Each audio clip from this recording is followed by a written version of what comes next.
चाइनामा चाहिँ Redmi Note 17 भन्ने phone चाहिँ लन्च भइसकेको छ र यो अब चाहिँ नेपालमा लन्च हुनेवाला छ। सो यो फोनमा चाहिँ कस्तो खालको स्पेसिफिकेसन फिचर्सहरू रहेको छ, यो फोन किन्नु साँच्चीकै राम्रो हुन्छ हुँदैन, यही प्राइस रेन्जमा तपाईँले नेपाली मार्केटमा अरू थुप्रै फोनहरू देख्न सक्नुहुन्छ। अरू फोनहरू राम्रो हुन्छ कि यो फोन राम्रो हुन्छ भनेर चाहिँ आजको यो भिडियोमा मैले तपाईँहरूलाई फुल इन्फर्मेसन दिनेवाला छु। सो यदि तपाईँहरू नेपाली मार्केटमा एउटा भर्खरै लन्च भएको एउटा लेटेस्ट एकदमै सस्तो 30,000 को रेन्जमा एउटा राम्रो खालको दामी स्मार्टफोन किन्ने सोचिराख्नु भएको छ भने आजको यो भिडियोलाई लास्टसम्म हेर्नु होला। भन्दा सुरुमा चाहिँ यो फोनको प्राइसको बारेमा कुरा गरौँ। अब यो फोन चाहिँ नेपालमा अहिलेसम्म लन्च भएको छैन, तर चाइनामा लन्च भएको प्राइसको अनुसार चाहिँ यो फोनलाई चाहिँ तपाईँले नेपाली मार्केटमा लगभग 30,000 भित्र चाहिँ मजाले किन्न सक्नुहुन्छ। सो योभन्दा कम पनि हुन पायो, योभन्दा धेरै पनि हुन पायो, त्यो चाहिँ तपाईँले चाहिँ आफ्नो अनुसार चाहिँ म्यानेज गर्न सक्नुहुन्छ। लगभग 35,000 को रेन्जमा चाहिँ तपाईँले यो फोनलाई मजाले नेपाली मार्केटमा किन्न सक्नुहुन्छ। 35,000 भन्दा माथि जाँदैन। अब यो फोनको स्पेसिफिकेसन फिचर्सहरूको बारेमा कुरा गर्नुपर्दा चाहिँ सबभन्दा सुरुमा डिस्प्लेको बारेमा कुरा गरौँ। यसमा तपाईँले एकदमै ठुलो 7 इन्चको डिस्प्ले पाउन सक्नुहुन्छ। ओलेड डिस्प्ले हो, 120 हर्ट्ज रिफ्रेस रेट भएको र 1800 निट्सम्मको ब्राइटनेस तपाईँले पाउन सक्नुहुन्छ। अब यतिको डिस्प्लेमा तपाईँले सोसियल मिडियाहरू फेसबुक युट्युबमा मुभिजहरू नेटफ्लिक्सहरू तपाईँले मजाले हेर्न सक्नुहुन्छ, त्यस्तो खासै प्रब्लम हुँदैन।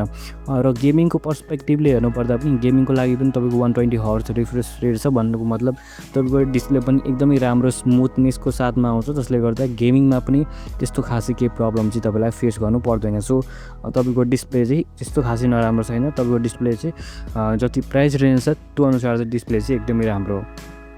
अब यो फोनको प्रोसेसरको बारेमा कुरा गर्नुपर्दा चाहिँ यसमा चाहिँ तपाईँहरूले स्न्यापड्र्यागन 4 Gen 4 भन्ने चिपसेट चाहिँ पाउन सक्नुहुन्छ, जो कि एकदमै राम्रो खालको चिपसेट हो होइन, जसमा तपाईँले नर्मल टास्कहरू गयो हल्का फुल्का गेमिङ पनि इन्जोय गर्न सक्नुहुन्छ। अब ऱ्यामहरू स्टोरेजहरूको बारेमा कुरा गर्नुपर्दा 8 GB ऱ्याम र 256 GB तपाईँले चाहिँ स्टोरेज क्यापेसिटी यो फोनमा पाउन सक्नुहुन्छ। रियर क्यामेरा तपाईँको 50 मेगापिक्सलको छ, सेल्फी क्यामेरा 8 मेगापिक्सलको छ। ब्याट्री चाहिँ यो फोनको एकदमै बवाल रहेको छ, तपाईँले 8000 mAh को ब्याट्री पाउन सक्नुहुन्छ। सो यो फोनको ब्याट्री चाहिँ तपाईँको एकदमै बवाल हुनेवाला छ। यदि तपाईँले चाहिँ राम्रो ब्याट्री भएको फोन किन्ने सोचिराख्नु भएको छ भने यो फोन चाहिँ one of the best phone चाहिँ तपाईँको लागि हुन्छ। अनि चार्जिङको बारेमा कुरा गर्नुपर्दा 45 वाटको वाइड तपाईँले चार्जिङ पाउन सक्नुहुन्छ, जो कि एकदमै राम्रो खालको चार्जिङ हो। तपाईँको यो फोनमा चाहिँ ब्याट्री चाहिँ एकदमै बवाल हुनेवाला छ होइन। यसमा चाहिँ सफ्टवेयरको बारेमा कुरा गर्नुपर्दा हाइपर OS 3 जो कि तपाईँको एन्ड्रोइड 16मा बेस्ड भएर बनेको, त्यो चाहिँ तपाईँले यो फोनमा सफ्टवेयर पाउन सक्नुहुन्छ।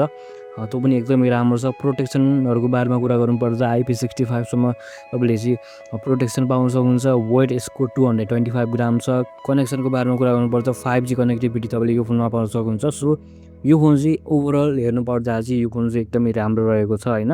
अनि यो फोनको प्राइस पनि मैले तपाईँलाई भनिसकेको छु। प्राइस अनुसार चाहिँ यो फोन एकदमै राम्रो रहेको छ।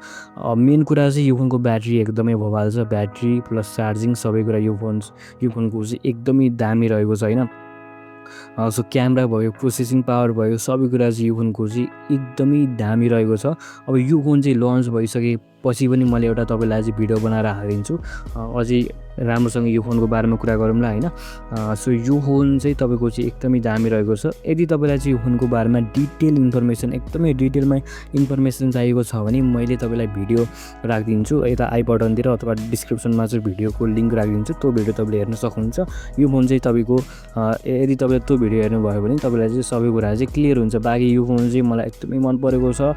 सबैले चाहिँ एकदमै यो फोनलाई एकदमै वेट गरेर बसिरहेको छन् होइन। चाइनामा लन्च भइसकेको छ, नेपालमा पनि अब चाँडै नै लन्च हुन्छ। सो यदि तपाईँले चाहिँ 30,000 को रेन्जमा फोन किन्ने सोचिराख्नु भएको छ भने अहिले चाहिँ कुनै पनि फोन नकिन्नु होला। यो फोन एकचोटि आइसकेपछि त्यसपछि के हुन्छ कसो हुन्छ, प्राइस कतिको हुन्छ होइन, सबै कुरा चाहिँ त्यसपछि चाहिँ तपाईँले चाहिँ हेर्न सक्नुहुन्छ। र अहिले चाहिँ तपाईँले चाहिँ फोन किन्ने हतार चाहिँ नगर्नु होला, किनभने तपाईँलाई ठुलो घाटा पनि हुनसक्छ। सो त्यही नै थियो गाइस भिडियो होइन। यदि तपाईँलाई कुनै पनि क्वेसन छ भने कमेन्ट बक्समा कमेन्ट गर्नुहोस्, मैले तपाईँलाई रिप्लाई दिन्छु। बाँकी यदि भिडियो राम्रो लाग्यो भने चाहिँ लाइक, सेयर, सब्सक्राइब गरिदिनु होला। I will see you in the next video.